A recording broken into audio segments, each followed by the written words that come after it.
guys, welcome to Zara with me Zara, will brings you happiness. So in this video, I want to react to 11 surprising facts about the ISI. Wow! Alright, let's get started to react.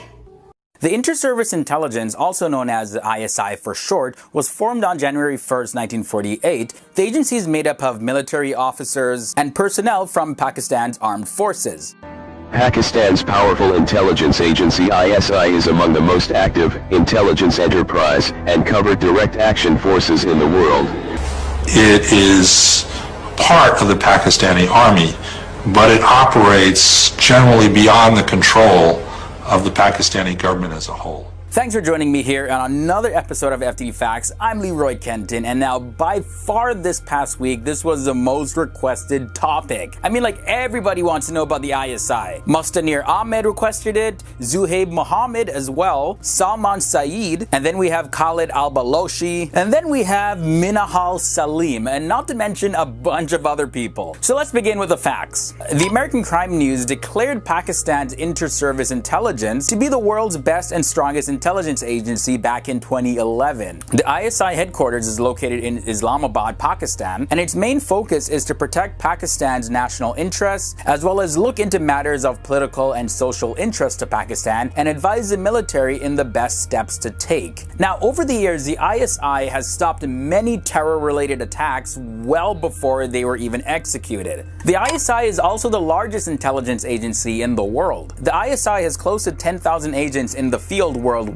Ironically, it's one of the least funded agencies in the world. It's above all laws in its home country of Pakistan, and it's often referred to as a state within a state because its policies are made outside of all the other institutions with the exception of the army. Now, I want to talk a little bit about Operation Cyclone. If you're not familiar, it was a code name given to an operation between the American CIA and the Pakistani ISI beginning in 1979 and ending in 1989.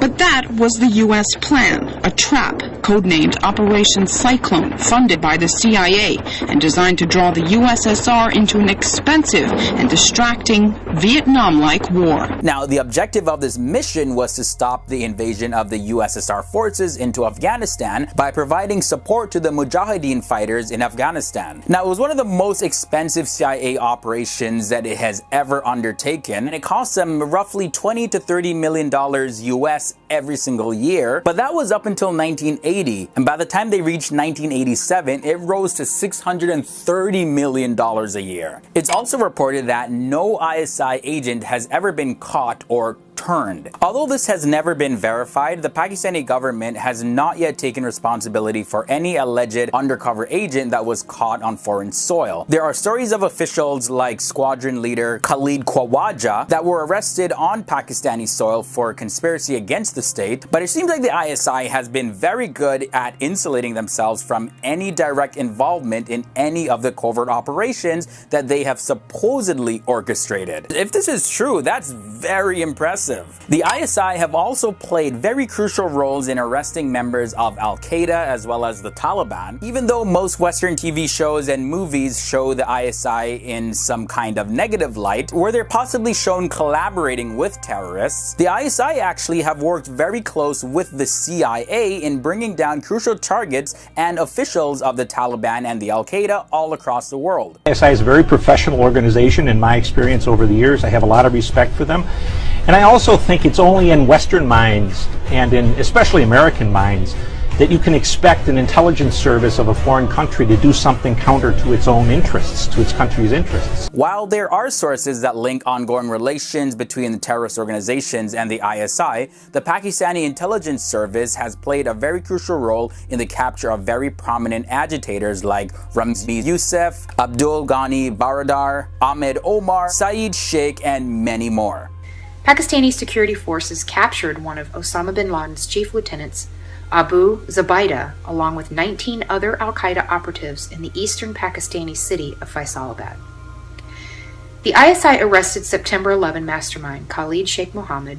Going further, the ISI and the Pakistani military have worked effectively with the United States to continue pursuing the remnants of al-Qaeda, and following 9/11, Pakistan stationed 80,000 troops in the troubled province of Waziristan, near the Afghan border, in order to help break the back of the Al-Qaeda network.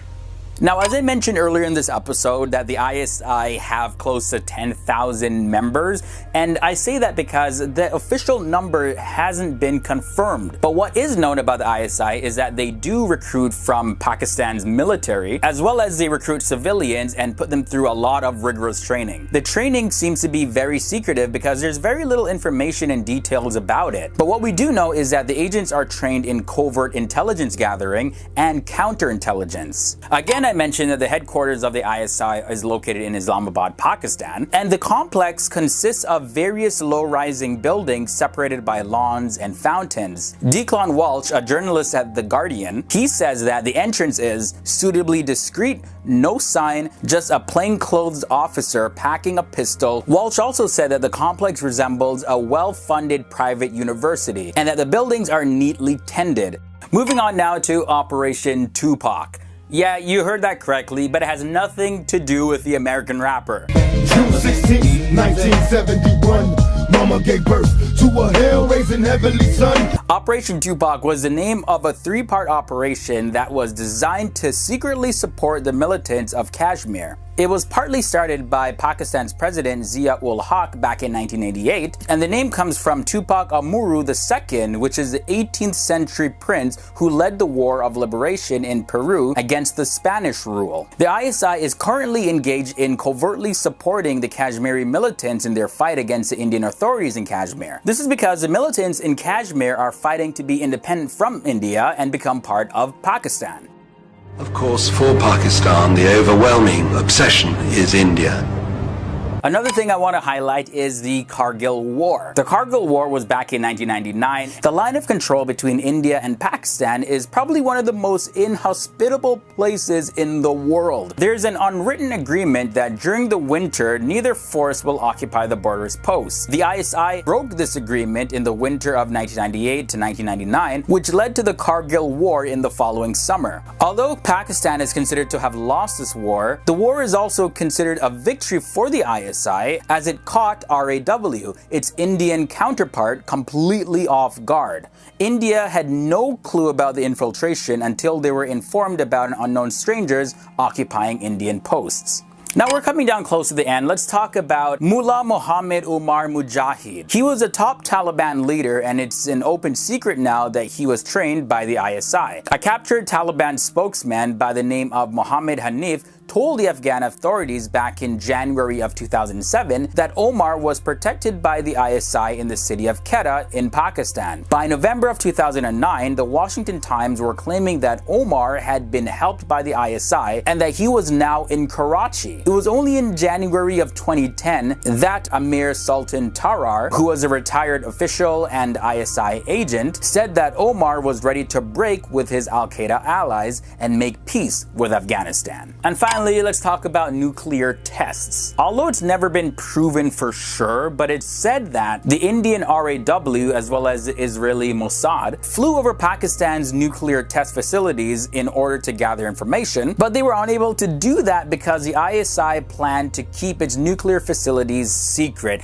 and even change the location of its test sites multiple times to keep away anybody from seeing anything. They finally settled in the Pakistani city of Chagi and ensured the security of the nuclear equipment by guarding the transport plane with 6 F-16 fighter jets. So it's unclear what sort of nuclear tests have been going on, but that's just how the ISI rolls. People don't necessarily know exactly what they're up to. Now that concludes this episode about the ISI. Thank you guys so much for bringing it to my attention. I learned a lot. So guys, wow, it's so amazing about ISI. Do you know ISI is intelligence agency from Pakistan, and this is #1 powerful intelligence agency in the world. I'm so proud about Pakistan. I wonder how powerful they are.